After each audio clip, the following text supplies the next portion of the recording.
আমি এই মুহূর্তে আছি সাগরিকা স্টেডিয়ামের ২ নম্বর গেটে, যেখান থেকে গতকালকের যে নোটিশ ওয়াইজ বিসিবির স্কুল শিক্ষার্থীরা বিনামূল্যে প্রবেশ করতে পারবে, সেই নোটিশ দেখি আমার পেছনে যে স্টুডেন্টদের দেখছেন তারা এখানে জড়ো হয়েছে। সকাল ৯টা কিংবা তার আগে থেকে অনেকে এসেছে, শুধুমাত্র বিসিবি সেই নোটিশের উপর ভর করে, যেখানে বাংলাদেশ জিম্বাবুয়ে ম্যাচটা টিকিট ছাড়া দেখা যাবে।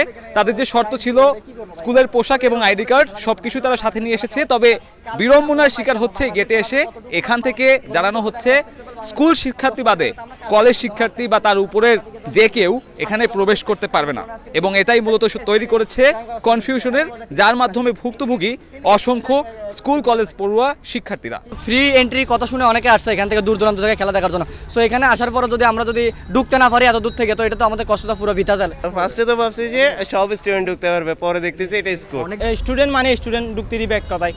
তো এখন এসে আমরা দেখতেছি আবার আমাদের স্টুডেন্ট ঢুকতে দিচ্ছে না, তা এটা বৈষম্যের শিকার না? আইডি কার্ড ছাড়া ঢুকতে দিবে না, স্কুলে যদি আইডি কার্ড না দেয় আমি কোত্থেকে ঢুকবো? এটা তো উল্লেখ করে বলা হয়নি যে কলেজ স্টুডেন্ট ইউনিভার্সিটি স্টুডেন্ট ব্যতীত। যদি এটা স্পেসিফিকভাবে বলা হতো তাহলে সেক্ষেত্রে আসতাম না।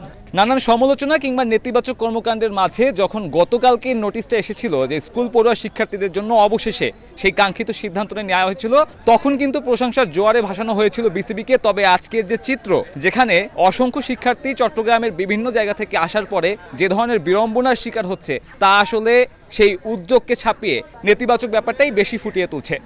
চট্টগ্রাম থেকে সাব্বির মিথুন, সময় সংবাদ।